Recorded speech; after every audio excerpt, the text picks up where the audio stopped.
This is Where We Live from Connecticut Public Radio. I'm Catherine Shen. Tuesday, March 25th is Tolkien Reading Day, and libraries across Connecticut are finding creative ways to celebrate this beloved author. Fans of The Lord of the Rings and The Hobbit may know the significance of March 25th, the day that the evil Sauron fell and the One Ring was destroyed. But if you don't know the story, that's okay too, because even readers who aren't familiar with J.R.R Tolkien's work can use the day to learn why one writer has had such a profound influence on the fantasy genre. This hour, we'll be bringing a little bit of Middle-earth to Connecticut. I'm joined now by Kate Noonan, who's a senior reference librarian at South Windsor Public Library. Kate, welcome to Where We Live. Hi, thanks for having me. And for our listeners, we know there are a lot of Tolkien fans out there. Grab your second breakfast and join us for a conversation. 888-720-9677. That's 888-720-WNPR. Or leave us a comment on Facebook and Twitter at Where We Live. So, Kate, I'm super excited to hear how the South Windsor Public Library honored Tolkien Reading Day. But before we get into that, what does that day mean to you personally, and why are we celebrating it? Well, I grew up with Tolkien. I don't really have a living memory of not, knowing about Lord of the Rings. Mm-hmm. I have older brothers, and we grew up watching the cartoons, the Rankin Bass especially. And it just was kind of always around in the background. I started reading the books when I was in high school and just kind of devoured them over one summer. And later on, I took a class in college on the Inklings. And at the time, I was studying World War I, specifically World War I poetry. And I kind of melded the two together, and it's been kind of in the back of my mind like all the time ever since. Can you briefly explain who the Inklings were? So when Tolkien was at Oxford, he had a writing group, a small group of his friends. And by the end of the First World War, he was one of the only ones left. He had lost most of his friends to the war. And later on, he and I think it was 4 other writers, one of them being C.S. Lewis, formed a group called the Inklings. And they met and, went over their writing together and bounced ideas off of each other. I know famously the voice of Treebeard is based on C.S. Lewis's, big booming voice. So we took a class on it, and part of the class was to read the books. Mm-hmm. Unfortunately, we didn't get to read the Chronicles of Narnia, though. We had to read something else. And, kind of being immersed in the First World War and rereading them, it kind of naturally flowed together.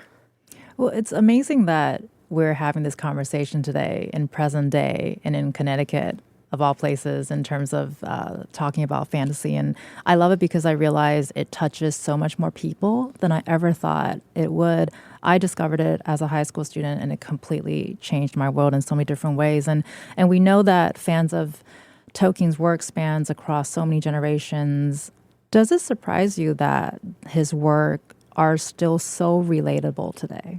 Not at all. I think that the base of it is this struggle between good and evil, and that's appealing to all readers of any age. And I think the bones of the story, it's about loyalty and love and sacrifice, and that draws people in because they can relate to it. And I think that in general, the books like this, they pull you out of what you're living. They kind of pull you out of your regular life and give you a chance to express emotions and feelings and that you normally couldn't, but you get to live it through these fantasy works. And then you get to live it if you have celebrations physically yes. with the community. And so I'm going to get into, because the South Windsor Public Library actually offered guests a chance yes. to celebrate this in a really fun way. So tell us about your event. I think it's called Tolkien and Second Breakfast. It was our second breakfast. The original idea came from a former colleague who had recently moved on from South Windsor. We have a cookbook club that's called Cook in the Books. And she had arranged a couple other literary-themed kind of little teas and brunches, and they were pretty successful. So she decided to do one for Tolkien. And I said, well, I know a lot about Tolkien. I would love to get up and say something. And so we scheduled kind of a second breakfast / talk. And one of our library assistants also got up and spoke. So after I bummed everybody out about the First World War, Trevor got up and got to tell everybody like happy things about hobbits. Right. And it was about a dozen people that came. It was really intimate. The food was really inventive. It was definitely not what I expected lembas bread to taste like at all, but it was pretty good. Tell us what lembas bread is. So lembas bread is an elven bread that, one bite will keep, a grown man full for, I think it was like the entire day. Or, yeah, does it though? Because I've made it, had definitely more than one bite. Yeah, this was basically spicy cornbread. And it was really good. But I ate, at least 3 pieces. And it had a little kick to it. Okay. So there was also, about a half a stick of butter on each one too. So we're definitely not hobbits on this fellowship is what you're telling me. No. Okay. What are some other dishes you guys made? So the menu was, it was pretty varied. I made the Prancing Pony potato garlic soup, which accompanied with lembas bread. We had Bjorn's twice-baked honey cakes, which were kind of like a sticky biscotti. I think the biggest hit was the spiced pear and cranberry muffins. Ooh. Those were really good. Okay. I also made a green salad because I felt like we needed a vegetable somewhere in there. That's very elven of you. And we had the spinach and sweet potato fritters, which I think might have been the kind of king of the table. Those were absolutely delicious. That was brought in by a patron. And I always think I'm not going to have enough food, no matter what I do. So I brought in a loaf of Great Harvest bread. As you would. As I should. as I always have in my pantry. So I brought in some cinnamon chip bread. And I was, I'm not a cook. So when people were going back for seconds with the soup, I was like, what in the world? So I actually did something similar many, many moons ago with some friends, and I made rabbit stew for the first time. It's in here. Is it? I think it is in here. And there was that and then Gollum's like raw fish, and I was a little intimidated by those too. I'm not gonna lie. It was a little intimidating making rabbit stew from like scratch and dealing with the bones. Probably not going to do it again, just a quick heads up for everyone. But it was very good. People really enjoyed it. And I'm really glad that we didn't fail that recipe. And so it sounds like guests also brought their own dishes and there's a lot of engagement. What was that like, seeing everyone come together because of a work of one man? It was a really great group because there was a couple people who had just seen the films. There was a little family who were super fans. I think the gentleman had a room dedicated to just different editions of Lord of the Rings and The Hobbit and The Silmarillion. And they weren't real like snobby super fans that like sometimes you get. So there were people who were asking questions and it was a really nice dialogue between people. And like I said, Trevor had kind of the Hobbit knowledge, and a lot of people had no idea that Tolkien served in the military and was a World War I veteran. So I got a lot of questions on that. And I think it kind of made me, I think Tolkien would have approved. It felt like we were, kind of at a little inn or something, talking about Tolkien. And it was the intimacy of it, I think, made it even more enjoyable. I mean, I guess it's sort of reflecting on what he did with his friends in Oxford. And because you mentioned presentations earlier and you just mentioned that a lot of people don't know that Tolkien was a war vet. Can you talk about that a little bit more? Sure. So Tolkien, like a lot of his contemporaries, joined the army in 1915. 1915, there was a big push to fill in the gaps of England's professional army, which had been very small. Tolkien was made an officer in 1916, and then he was a signals officer, so he was involved in communications. He and his battalion were sent to Western France along the Somme River, June of 1916. And that was that's the last place anybody would want to go in any time or place. He was there for the entire Battle of the Somme, which was about 5 months, from July to November.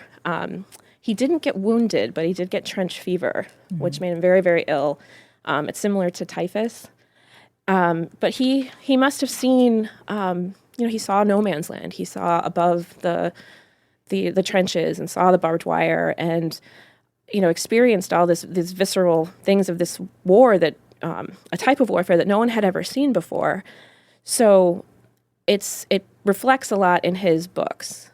There was a school of thought that the book was originally, because when it was written in the late 30s and 1940s, it was like, okay, well, it must be anti-war and anti-nuclear power, but it really has more to do with the First World War than the Second World War, especially in the landscapes of evil, particularly the Dead Marshes.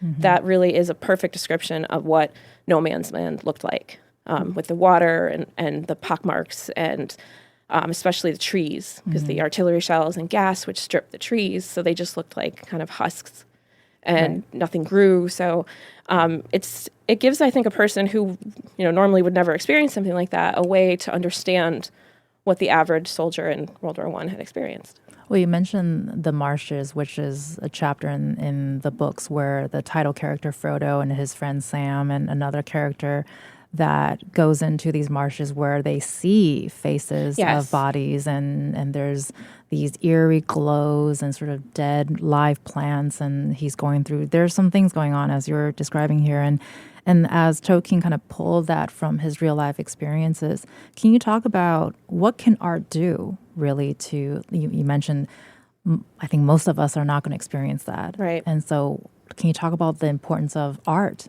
What role that plays here? I think World War I is such a great example of how the outside world can affect the arts. First of all, there was generations of artists who never made it to maturity. I often think about what the world of literature and poetry would be like if Isaac Rosenberg or Wilfred Owen had lived. And I think the way that art was going at the time was going into kind of an abstraction, and once World War I ended, it became more expressive. So you had, right before the war, you'd have paintings like The Scream by Munch. And then after, you see things like Max Beckmann, and you see Picasso. And so everything's really disjointed. So their disillusionment really showed in the art and the pain that they went through. And I think now we would say that they were working through their trauma. But back then, they didn't know that that's what they were doing. Right. Well, and now in present day, as you host these community engagement events, whether or not people were familiar with his works, you're coming to celebrate, in this particular case, Tolkien's work. In your experience, what do you think guests get out of celebrating books this way? I think it's the camaraderie.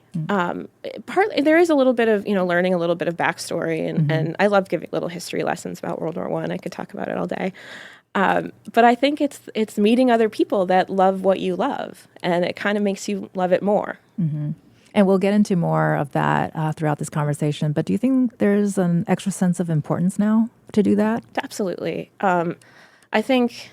In general, I think libraries provide that. It's a space where, everyone is welcome. And, every day at some point, a patron will tell me about a book that they read that they loved. And, when you read something that really touches you, you want to share it with other people. And the library gives you a chance to do that. So I think, reading in general and that kind of escapism, it's, when the world gets dull and kind of rusty, reading reminds you that there's still shine in the world. Well, I'm not going to lie. If you told a teenage cat, that adult cat was going to talk about Tolkien on live radio, she'd be like, are you wild? Right? And there's a lot of people who are out there looking forward to celebrating or have made plans to do so. And then if they did not make it to your event, what are some pointers that you can give them on how to celebrate the day? I was thinking about that all weekend. And I think the best way to honor Tolkien, and especially if you have like a young person in your life, is just read them The Hobbit or read them The Fellowship of the Rings. Just share it with someone who hasn't ever read it before and kind of spread the joy that you feel when you read it to other people. Well, I know there's going to be a lot of reading happening this week and beyond. You've been listening to Kate Noonan, who's a senior reference librarian at South Windsor Public Library. Kate will be staying with us, and after the break, we'll also be joined by two avid Tolkien fans and illustrators for various Tolkien projects. And listeners, tell us why you love Tolkien's books. Give us a call, 888-720-9677, or find us on Facebook and Twitter at Where We Live.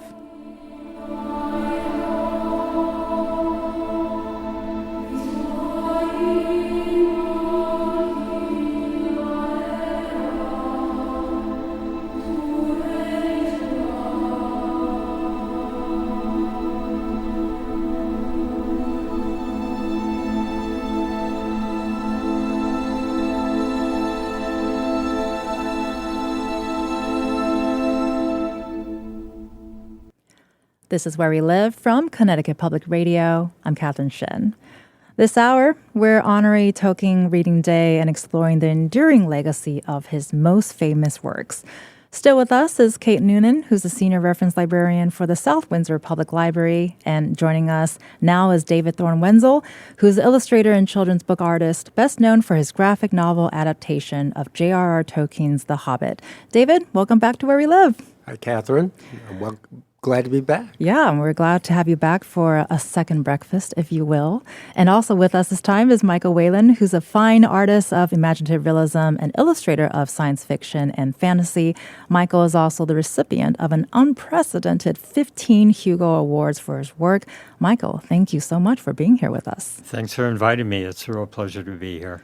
And listeners, I know you have questions. Let us know what they are, 888-720-9677, or leave us a comment on Facebook and Twitter at Where We Live. So, David, earlier we heard about when Kate discovered her love for Tolkien's work. What was the first Tolkien book that you ever read, and what was it about the writing that pulled you in? All right, so I was in college, and due to the nature of things that I draw, somebody suggested that the Hobbit would be something I'd be interested in, and they were really right. So that it was one of those rare instances where my art career sort of coalesced because what I'd been drawing up until that point had some fantastic elements, and I was looking for a place to land, and particularly in college at that point, that illustration wasn't even part of the program at this college.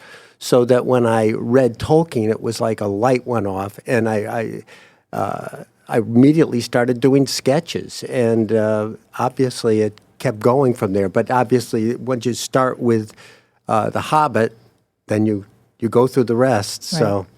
So it was really a very big turning point in my artistic perception. It's amazing to hear that it seems like Tolkien's works is a huge turning point for a lot of people. Do you remember your first illustration? Of that? Of that, yeah. I have a couple of the older ones I've done. I think for me, and I don't know about anybody else, but this world building was not known back then. I mean, we didn't call it world building, and there had been when you're growing up, you ran into the Wizard of Oz, you ran into Peter Pan, where there was some semblance of world building. But when you read Tolkien, it was like you were immersed. You went through a time zone into another world, and particularly with the languages, it takes you to another time and space. But the interesting thing is that because of the European mythology woven into it, you end up relating to it much quicker than you would thought. Well, I love that you bring that up because I think I read somewhere that Tolkien created The Lord of the Rings and the Hobbit world because he was lamenting that there's no true mythology from England. I think when you think about legends like King Arthur, for example, I think France and Wales and everyone else wants to own this legend. And so I just love this guy from England was just kind of complaining that, well, we don't have a myth, so I'm going to create one. And then he creates languages first and then builds a world around it. I will never get over how nerdy he was. But Michael, you've been nodding this entire time. You know, when we reached out to you about coming on the show, you joked that you're a big fan of Tolkien, but don't have Stephen Colbert's level of knowledge. That's a little bit of a deep cut here, but we had to play this clip from his appearance on Conan O'Brien's show. But I'm just guessing that if you were into Dungeons and Dragons, you must have been into Lord of the Rings. Yes, I was. I will just say this to you, Conan. Ellen Silla Lumen Omentielvo. Or don't you speak Quenya? No one speaks High Elvish in this room? These are not my people. Surprise plot twist. We're going to do the rest of the show in High Elvish. From now. Well, and I think the fact that Stephen Colbert is such a huge fan, Tolkien fan, comes as a surprise to a lot of people, hence the laughter. And we bring it up just to sort of showcase the wide-ranging of fans that Tolkien has inspired. But do you think his love for these books is a sign that there really is something here for everyone? Well, it's hard to say because people are so diverse. I don't think there's any one thing that's going to appeal to everybody, but it certainly has a wider reach and enduring legacy that I don't see any sign of diminishing anywhere in the near future. Certainly, the idea of a heroic quest has been part of humankind for millennia, and I can't think of a piece of literature that is a better exemplar of the concept of the heroic quest, the hero's journey, which Joseph Campbell wrote about so eloquently. I can't think of a better, more appealing example of that aspect of literature than The Lord of the Rings. And since it's such a universal symbolic part of human character, then I think the appeal of Lord of the Rings is going to be very wide-ranging. And I certainly know very few people who weren't entranced by the books. There's a couple of authors who have expressed lack of interest in Lord of the Rings or disaffection with them, but they're very much in the extreme minority. I can't see how anyone could not be affected by the emotion and the depth of world building in Lord of the Rings, and it certainly had a huge impact on me. Well, when did you become entranced with his world? Well, I was a teenager. The books were originally published in paperback form in the U.S. in 64, 65. But I didn't get into them until the later 60s. And in fact, I had a friend who kept saying, "You've got to read The Lord of the Rings, you've got to read it." And I thought, I'll get around to it, But I took a copy of The Fellowship of the Rings with me on a backpacking trip to the Wind River Range in Wyoming.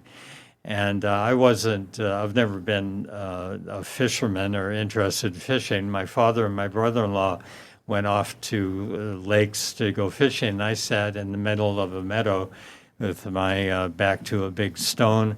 And there were no humans other than the people that were with me within 75 miles. And it was a perfect place, an atmosphere, an environment to read The Fellowship of the Rings, So I felt I was there, in the Shire or traveling to Weathertop or whatever, at various stages of the book. And so it had a huge impact on me. I couldn't help but feel that I was immersed in the story in every kind of way. So that interest has remained with me, and I read it once a year and have done so ever since then. Well, I was just thinking how apt it was that you had the Fellowship of the Ring with you on a hiking trip. And I think you just took us all with you to that memory. Well, and then Kate, earlier, you shared how you were inspired by Tolkien. Can you talk about, is there a particular scene or passage of the book that really resonated with you and really hit home? Definitely. It's hardly even a scene. It's a tiny little bit when they're hiding. This is in Return of the King, and Frodo and Sam and Gollum are hiding from the Nazgul and the orcs and everybody marching out of the gates. And the ring is just really wearing Frodo down, and they're overcome with weariness. And Sam tells Frodo, he says, "Will you go to sleep, Mr. Frodo? I'll stay awake." And to stay awake, he creeps out of the little hidey hole, and he sees a star. And it's this beautiful, shining, bright star. And I think in the Tolkien says it smote his heart, and it reminded him that this little bit of evil and horribleness is going to pass, and that there are still beautiful things in the world. And then he falls into an untroubled sleep.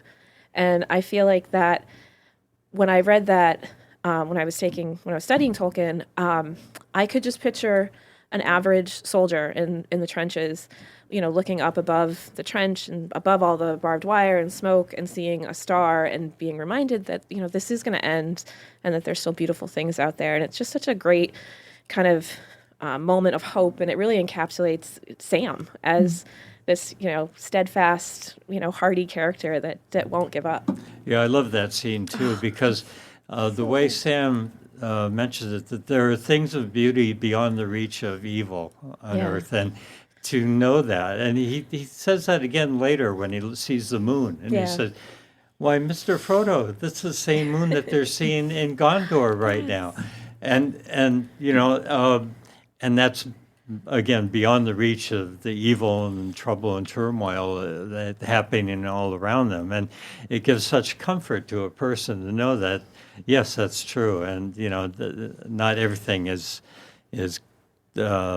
can be spoiled by. Sometimes we need reminding that there is still shine in the world. It's all still out there somewhere. Well, I think there's something really beautiful about the message that we're all kind of looking up in the same sky, seeing the same stars, seeing the same moon. And David, I think earlier you mentioned that there's a lot of universal themes in his writing and with his language and world building. Were you surprised when you first picked up the book that someone can do that and that you were so riveted by that you started illustrating? Of course. I mean, that was the... I'm trying to... you would go back... of course, my entry was through The Hobbit, and that's still my base because I'm actually working on it right now. But when you get to The Lord of the Rings, and then you start to realize that the orcs have a way of talking. The elves have not just one elven language. There's Sindarin, and there's so many. It's like the layers of it. And I don't think anybody's really, you could kind of compare it to the George Martin series, The Fire and Ice. Sure.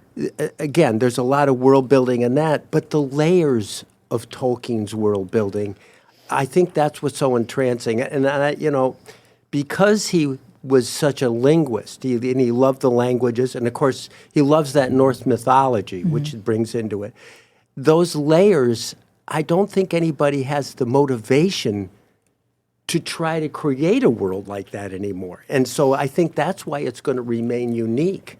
And not only that, I mean, he wrote a Bible for it. Pretty much, yeah. That's the thing, that it took him, 14 years between The Hobbit and Lord of the Rings. The amount of time he invested in this project, I don't think modern authors would allow themselves that much. Well, the fact that he was a professor and grading essays and stuff, and he still had time to do this, really astounds me. And I'm thinking, I'm not really using my time the way I should. Well, it was his life. Right. That was, he didn't collect model airplanes. He didn't golf. He created this incredible interwoven world. Somebody at the breakfast asked, is there anything that can compare? And I think the Wheel of Time, was the only one that we said comes close, but there isn't anything that. Well, I think the Harry Potter books have a depth of world building and interwoven. That seemed to me to be very influenced by The Lord of the Rings, but it has its own unique flavor and set of characters and prehistory that gives you a feeling, of that this is a real another universe, that's been very deeply invested in by the author. Well, it's interesting because George R.R. Martin's name has popped up. Did you say Wheel of Time has come up, and these are sort of all stories that I think George R.R. Martin even said the R.R. in his name was inspired by J.R.R. I just wondered if that was the case. Of course, he didn't want to be known as the George Martin from the Beatles. There's that too. So I love seeing the homages within the homages, right? Where you have these artists and yourselves included here that are paying homage to someone from a different era, but we're still talking about him today. And I'm curious to hear from all of you, really. Let's start with Michael here. Do you find yourself going back to Tolkien's work during maybe particular moments in your life or times of the year? Well, for me, it's always fall. You know, I love the idea of a Tolkien reading day, but for me, because Bilbo's birthday, Bilbo and Frodo's was September 22nd, and the first edition was published, on September 21st. For me, I associate the season of fall with reading Tolkien, and also, it's all during the fall when the fellowship, initial core of the fellowship, is traveling, to Rivendell, to try to get to Rivendell. And when they're returning, actually, from Rivendell to the Shire, that's during the fall also. Leaves are falling all around. Of course, I'm a Led Zeppelin fan, so there's that song, Ramble On, and it starts with that line, leaves are falling all around. And that song is very much referencing The Lord of the Rings. So I associate the fall with my Tolkien reading time, but anytime a person could be brought into that world to discover it, and hopefully have the same feeling I had when I first encountered Tolkien. I don't know if you felt this way, David. My feeling was when I got several pages into the book, where have you been all my life? Exactly. My life hadn't been so long, but oh my goodness, I wish I'd read this 15 years ago, and I missed it, but I made up for it. They had me at the round doors. Yeah. I go, wait a minute. Yeah. What about you, Kate? I'm so glad, Michael, that you mentioned Led Zeppelin because Tolkien and Led Zeppelin to me are like intertwined. As a kid, for a good 2 years, every day after school, my brother would watch a VHS of The Song Remains the Same. And there are scenes in it that are just plucked right out of Tolkien. Yes. So I always think it's like the soundtrack to Tolkien to me. So I'm so glad that you mentioned that.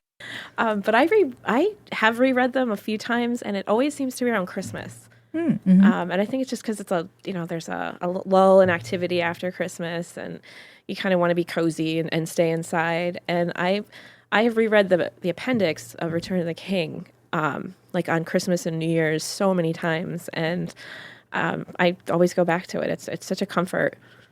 Well, so December 25th is when the fellowship left When they Rivendell. left, yeah. So it's a key date, in the I'm the thinking this annals. might be my year of reread too. I've done it a couple times, and you just reminded me, Kate, that there's a good friend of mine. I love her so much, but she left a couple of pages at the end of the Return of the King, and she's never read them because she doesn't want the story to end. Yeah. Oh my goodness. Which I cannot really imagine. I totally get why, but it continues to blow my mind until this day. It's a little baffling. Yeah. It is a little bit. Well, the fact that Tolkien, he wrote it right up until the transition to the modern world, which Right. I didn't when you read it, you don't. Again, we talk about multiverse now. When I first read it, to me, it was a multiverse planet. Yet he wrote it as it was Earth. Right. And then, there's a lot of talk now about, the prehistory that people don't really, they're Sure. trying to figure out where things came from. So it's fun. Maybe I want to ask everybody if you've all done what I've done and read the Annals of the Kings and Rulers, which is like an appendix to The Lord of the Rings, which Tolkien wrote, just to find out what happened to Gimli, and did he go with, Legolas. to across on the boat, across the sea. And I love the ending of the Annals. That's the last entry in that is that they've heard that Legolas and Gimli have left together to go out and go to the west. So- And I think he was the only dwarf allowed to do Yes. that, right? Yeah. I love that you brought that up because my inner nerd is bursting because I did read those. And then the reason why is because I needed to know if they traveled me together. too. Yeah. And then the fact that I think Legolas actually built the ship himself, I'm like, where do I get someone to do that for me too? Like, I want to go and travel with them. What about the rest of you? When I read them, it was in college, so I kept trying to find direct connections to World War I. So I was like, well, okay, so does that represent the Ottomans? Does that represent the Germans? And I just got lost and eventually kind of forgot what I started out to do. And it definitely slowed the term paper down quite a bit. And then I had to rewatch the movies, and I've revisited my own paper and reread that. Yeah. So yeah, it's those. We always want to hear what happens after the book, and most authors leave it up to you. But I kind of want them to tell me. Yeah, I know. That's when your imagination goes a little wild. And David, I don't think we can really talk about good and evil without talking about a very specific character, Gollum / Smeagol. And for those of our listeners who might not be familiar with the character, can you tell us who he was and what do you think about the grayness of his persona? Well, Gollum is an interesting character because obviously the ring, when Isildur dies, the ring goes to the bottom of the river. So Smeagol is with his brother or friend Deagle in the boat, and Deagle pulls it up on a fishhook. And so right away the ring's power is exerted because it sees that Smeagol has got the soul to incorporate its evil into him. So then Smeagol then kills the Deagle, and then the ring, over the course of time, consumes him. And eventually, again, I guess the part I forgot is that they are related to hobbits. So they're small, 3-foot type beings, probably associated with a race of hobbits. Eventually, he crawls, he degenerates, but the ring keeps him alive, so he crawls into the Misty Mountains and lives like a hermit. Of course, it's beneficial because it keeps the ring hidden. And it distorts his personality so that he becomes... The movie did a very good job of explaining how he had arguments with himself. Mm-hmm. The books are about good and evil. He's a good example of the fact that the good and the evil are fighting within one unit. Right. And, of course, the evil finally wins out. But it degenerates him and distorts him. And, of course, when I draw him, I try not to make him look like a person, and, of course, he ends up with these giant eyes because he's living in the darkness all the time. And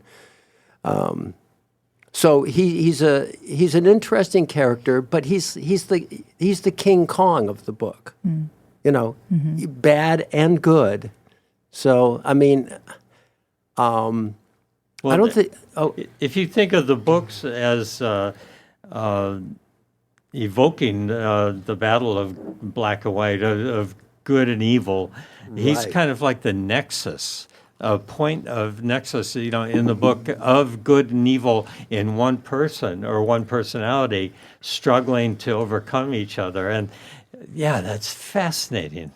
I mean, it leaves so much for interpretation, right? As we're talking about him today. And I want, before we go to break, I did want to touch on one thing with all three of you here too, is the fact that we're having this discussion. If Tolkien were alive today, what do you think he'd make of this? Dedicating a day or maybe even a whole year for some to his works. Do you think he'd enjoy it?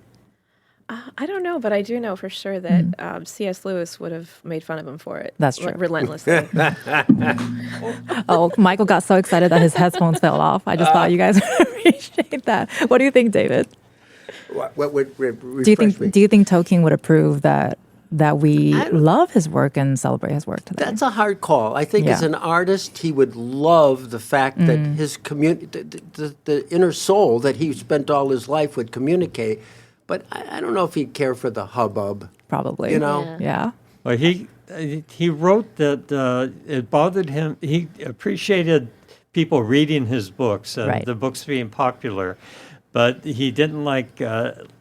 He actually wrote a letter decrying people who become almost cultists, and become so obsessed with his writing that they bug him about it with letters and questions all the time. I think that he didn't want fans knocking on his door, Sure. But humans being humans, that people can carry anything too far, and I think that that's happened. But having a reading day, I think, would be something that he would applaud. Oh, yeah. Definitely. Right. The fact that he created a creature that lives in a very cozy hole and doesn't like socializing with other people, I think that kind of indicates what he would think about this. But I certainly hope he appreciates that we are celebrating his works. You've been listening to science fiction and fantasy illustrators Michael Whalen and David Thorne Wenzel, as well as Kate Noonan, who's a senior reference librarian for the South Windsor Public Library. And we will continue our extremely nerdy conversation about J.R.R Tolkien after the break. Join us. Let us know if you have a favorite book of Tolkien's. Tell us about it, 888-720-9677, or leave us a comment on Facebook and Twitter at Where We Live.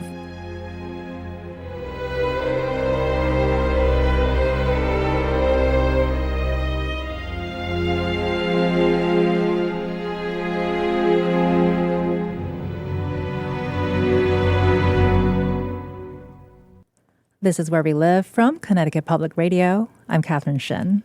What is it about J.R.R Tolkien's work that has gripped generations of readers, no matter where they live? We're getting to the bottom of that question today with help from science fiction and fantasy illustrators Michael Whalen and David Thorne Wenzel, as well as senior reference librarian Kate Noonan.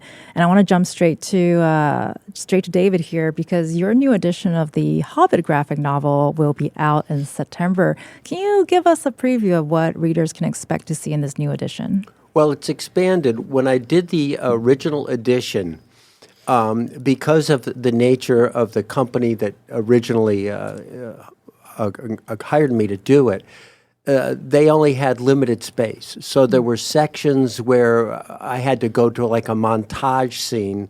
One of them that comes to mind is when Thorin's recounting how the treasure got taken by Smaug, and how Erebor was such a wonderful dwarf mind to live in.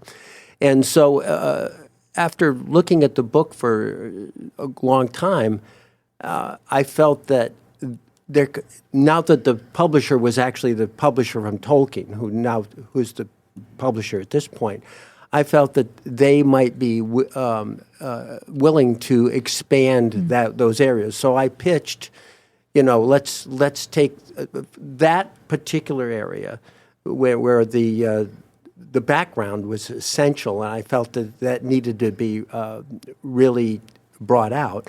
And then the other battle, the Battle of Five Armies, was the other. I did it in one page. That's incredible. There's a scope to it. I mean, Right. if you read about it, I mean, they're on the wings. There's millions of orcs. It's a. So I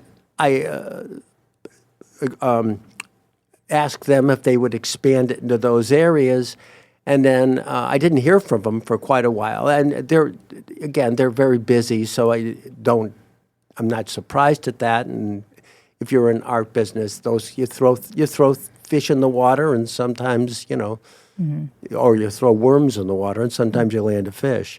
But they got back to me, and they wanted to expand it even more. So that's where the expansion comes. There's actually I did 40 additional pieces of art for the book. And then I'm pretty excited because the back of the book, they wanted 100 pages, and the story didn't run 100 pages. So the back part of the book is sketches that I did, and I actually wrote a bunch of stuff for it, and as well as a lot of my artwork. So it's going to be, and it's also hardcover, which the book has never been published in hardcover. And I'm really excited because in the past, the American publishers have not really followed the lead of the English publisher. And the English publisher has always done a much better edition. And so this new edition, the American publisher has really gotten behind it. So I'm very excited about that. Well, I'm still stuck on the fact that the title is called The Battle of the Five Armies, and there's 5 armies, but you put it in one page. That's pretty amazing. And then, Michael, you also played a role in Tolkien's legacy of works. Can you tell us where can we find your work, and what does it mean to you to be a part of that? Well, I did one painting for a calendar. I've been offered to do the covers to the Tolkien Lord of the Rings trilogy and The Hobbit, and I've had to turn it down 2 or 3 times during the course of my career because they wanted the artwork too quickly. I think I was given a month and a half to do, 5 book covers or 4 book covers, and my feeling was if I couldn't put everything I had into it and do the best paintings I'd done in my life, I didn't want to touch it, so I've backed away from it and have only done one depiction of the scene where Frodo and Sam are on the slag hill during the eruption of Mount Doom. And I was gratified to see that Peter Jackson had seen my take on it and pretty well duplicated it in the movie. But aside from that, it's been disappointing to me that I haven't been able to do more work than I've been able to. But it's close to my heart, and I figure at some point, if I live long enough, I'll get around to doing more artwork directly related to covers of the books. Well, we look forward to that. The movie people, I've talked to the movie people, and they were looking at my stuff too. I mean, it's just like, The biggest compliment. Except there's no paycheck on it. Yeah, that's right. Okay, you're going to have to get on that right after this. And Kate, we got about a minute here left, but I think a lot of people turn to the genre, as you mentioned earlier, to sort of get away from the world. What do you hope people take away from this conversation today?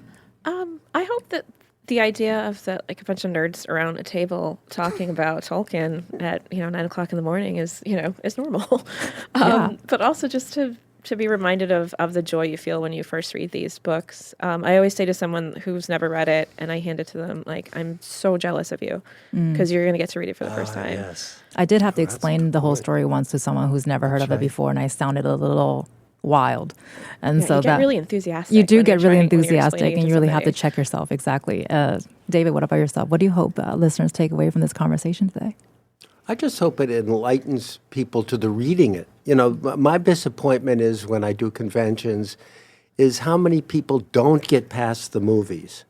And that always is very sad to me because our imaginations are so powerful and the words are way more powerful in your mind than they are in a book, in a movie rather. And it really is heartbreaking that so many people won't pick up The Hobbit and see what it really looks like. We'll get to reading, everyone. What about you, Michael? About 30 seconds here. I hope people realize that not only are they stepping into this wonderful, vast world that they can enjoy and be inspired by and feel deep emotions from, but they become part of a community, as we are here at this table. There's a huge community of people who feel the same way about these books, and it's a wonderful thing. Well, it's been a wonderful time, and clearly not the last conversation we're going to be having about Tolkien. You've been listening to Michael Whalen, who's a fine artist of imaginative realism and illustrator of science fiction and fantasy. Michael, so nice to have you on today. Oh, thank you. You're also listening to David Throne Wenzel, who's an illustrator and children's book artist, best known for his graphic novel adaptation of J.R.R Tolkien's The Hobbit. And a new edition is coming out in September. Thank you so much, David, for being with us again. Love being here. And you were also listening to Kate Noonan, who's a senior reference librarian for the South Windsor Public Library. Kate, wonderful to have you on today. Thank you for having me. I'm Catherine Shen. Today's show is produced by Chloe Wynn. Our tech co-producer is Kat Pastor. Download Where We Live anytime on your favorite podcast app. Thank you all for listening, and happy reading, everyone.